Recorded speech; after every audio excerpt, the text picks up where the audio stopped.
Hi there, and welcome to Christmas Cheer Central.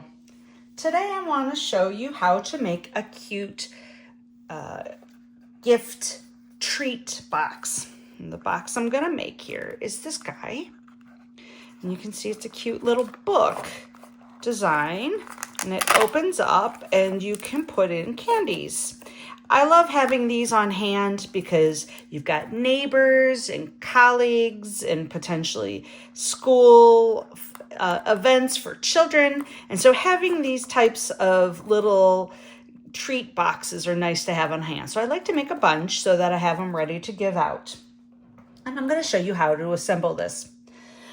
In Stampin' Up! Sells a kit here of the book. So this is the cover, and I can fold it here so you can see the cover and then the box inside piece. And the pack comes with 10. So you can get 10 treat boxes out of one pack, and they're $10. So it's $1 a pack, box. So that's awesome. This paper here that I used and the paper that I'm going to demo with is actually from, it's the Sentimental Christmas Designer Series paper, but you can use any designer papers you would like.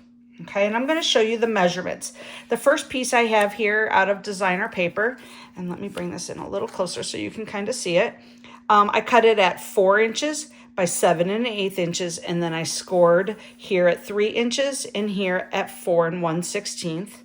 And this came from the cover, so you can kind of see how it fits here. I wanted it a little extra space for the fold, so I made it a little longer, but you can see how it kind of lines up right with my score marks.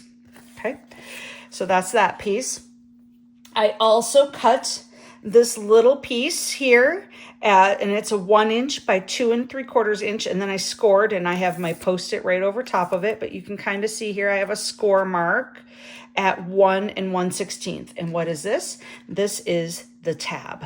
So you can see right from the book and then there's my score mark. I wanted, again, a little longer for the fold, and I'll show you how I take care of that.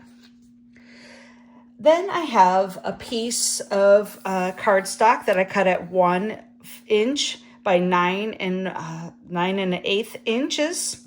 And this is going to wrap around the book box inside. Okay, so it goes right around there. And then the final piece I have is I have just a plain piece of cardstock that coordinates with the colors I've picked at 2 5/8 and 3 7/8. And this is the piece that I wanted to put inside the box to add a little color that goes underneath the candy instead of just having a completely white box. I created some sort of label. You can use any sort of labels or ribbons or any way you want to decorate the front of the box. And then I got the Velcro. I just went to the store and bought Velcro, and they were actually bigger squares, and I cut them down into just a little piece, and I put the two sides together here, and I'll show you how we'll assemble that. Okay, so I'm going to walk you through the assembly. Besides these pieces, all you need is some glue. So we're going to start with the cover, okay? And so you want the buckle to be on the back, okay? I'm turning it all over. Sorry about that. So I want it to be on the back side, and you can see there's adhesive inside here, so that's the inside. So this is the front, and this is the right side up. So I'm going to open it that way, so my buckle goes this way. So if you're thinking about it, here's the front, and I'm going to use another piece here. I'm going to use this side. Here we go. Isn't that pretty? This is just the back side of this paper. So that came out really pretty. And I want to fold the paper in on its score marks before I get started and fold the box. We already did that, right? So this is the front and the top part. So I've got it lined up. So I want to make sure I remember and I get everything lined up the right way. You want to do this panel by panel so that you can make sure you take account for the folds. And remember that if you're using the fine tip glue from Stampin' Up, it actually dries relatively quickly. So you have to move quick or you won't be able to slide as much as you think you will. So I'm going to get that in order here. Get these three sides so they're nicely lined up, and then give it a good press for the rest of my adhesive here. okay? And now I'm gonna go and I'm gonna turn it around here and I'm gonna fold this backwards and I'm gonna do the spine. And I wanna make sure it's folded so I give it enough room for the fold. Fold down, press on the spine. All right, I'm gonna roll it around to the last piece here. And fold that back. And I'm gonna go ahead, add my glue, and then fold it down. All right, nice and glued. Okay, so you'll notice there's rounded corners here, right? And if you feel like I didn't get to like the edges, and I probably should have done a little better getting to the edges because those are always what gets caught, right? Where's my scissors? All right, I'm gonna take my scissors and I'm just gonna round those little corners just by cutting them off by hand, okay? So I'm gonna round each of the corners. There we go. And then on this end, I'm gonna round those corners, and anything that I have left extra, I'll go ahead and cut off.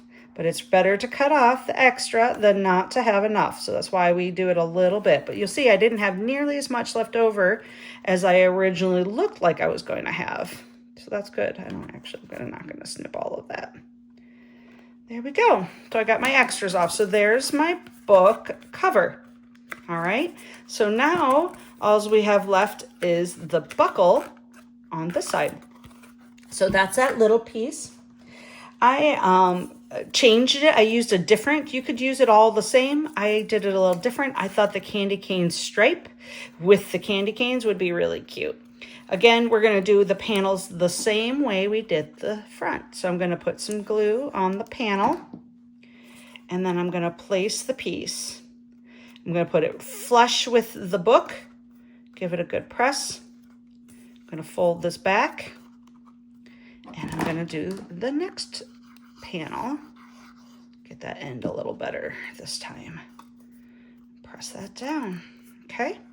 Now again, there's going to be more hanging over here because we have a whole round end, and you see I'm getting glue everywhere. All right, so I'm going to use my scissors and I'm going to cut right around that end. A little fussy cut, that's all right. There we go. All right, so there's my cover. So now I want to do the box, but the first thing I want to do is assemble the box. So here's my box. You can see there's tape on two ends here. Okay, so you want to do all the folds. So you got all of the pieces ready to go. Fold all the way around. Okay, so how this goes together is you're going to fold this piece in, and you want to make sure the two tabs are in, and you're going to remove the adhesive backing, and you're going to fold this right around, making sure this is perfectly square. You'll push that tape, and that tape holds those tabs and to the base, giving it a nice structure to it. Pull off the tape and do it on the other side. There we go. Perfect box. Okay. Now, before I put anything on the box, I'm actually going to adhere it to the cover. There are two pieces of tape here, so I'm going to go ahead and I'm going to remove the paper on the tape.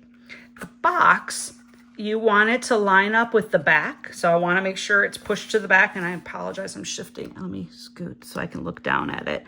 And I want it to be centered on the other three sides so that that flap looks the same. Give it a good push. Now I have my box in the inside. Okay, cute? All right, so we've got two pieces to put on the box. The first piece is this guy that we cut that we're actually going to wrap around the front and side, so it won't actually go on the back at all. I do put the box on first because this allows me to push this piece of paper flat against the bottom, and it just helps line it up that much easier. Okay, so I am going to put some glue on my panel. Make sure I got some good in there. And you're going to layer it right down. Remember how I'm going to push it to the base? And you want to make sure it's pushed to the back. Uh-oh, got a bubble.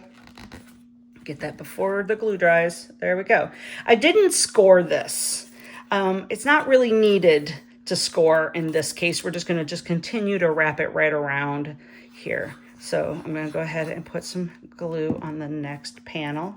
I'm using a lot of glue, probably more than I normally would if I wasn't demoing this, because I'm afraid I won't have enough or it'll dry too fast and I won't get it put together right. So I'm going to bend this next one and then go ahead and put the panel on here. And there we go. And you'll see it worked out perfect. It comes right to the back. Give it a quick little squeeze. Got it on there. There. Now I have a side panel. Now I want the base. And this base piece is the easiest to put in. I'm just going to throw some glue right down on the bottom here and push this right down in there. And we're done. So, well, we're done with the cardstock. Now, they do put a piece of tape on here. If you pull this, this is very sticky, permanent tape. And I don't want to close the box permanently. I don't want to close the book permanently. So that's where my Velcro comes in. And remember how I told you I put the two sides together? You can see that here, right? I put them together. I'm going to pull the tape off of one side. And I'm going to put it on my buckle here. Okay, give it a good push. And then I'm gonna pull the tape off this other side. I wanna hold the box closed, just how I want it. And I'm gonna close my buckle, just how I want it to close, and give it a little push. When you're pulling it open for the first time, kind of feed your fingers in there. Make sure that you hold the two pieces in place so that they don't tear off for the first time. Then give them an individual push, and now you can open and close it all you want. And then the last piece, I just created this little Merry Christmas tag. Actually, my design's down there, so I'm going to put it up here. And this, I'm just going to throw a little bit of glue on and glue it at the top. And there you go. Treat box done. How easy is that? And they're super cute. I hope you enjoy making them. Until next time, happy holidays.